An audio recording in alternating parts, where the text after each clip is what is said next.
ख़बर शामिल कयूं पिया दौलतपुर सिफ़न खां। दौलतपुर लॻ ॻोठ शहीद कंडो जो मेन प्राइमरी स्कूल शहीद कंडो में स्कूल जो उस्ताद रिटायर थियण ते 3 साल मुकमल थी विया। तालीम खाते जी लापरवाहीअ सबबि स्कूल जा सवें बाला तालीम जे ज़ेवर खां महरूम। स्कूल में उस्ताद ॾेई सवें मासूम ॿारनि जी तालीम तबाह थियण खां बचाई वञी।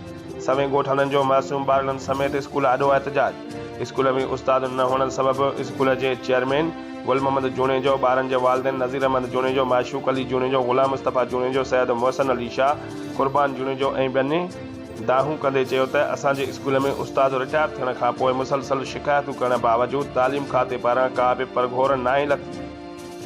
असांजे स्कूल में उस्ताद मुक़ररु नथो कयो वञे, जंहिं सबबि असांजा ॿार गाह करण ते मजबूर थी विया आहिनि। हुननि आला अख़्तियारनि खां मुतालबो कंदे घुर कई त जल्द खां जल्द महिनती उस्ताद मुक़ररु करे सवें ॿारनि जी तालीम तबाह थियण खां बचाई वञे। रिपोर्ट करे रहिया फ़क़ीर हक़ नवाज़, कलंदरी हक़ सच न्यूज़, दौलतपुर सिफ़र।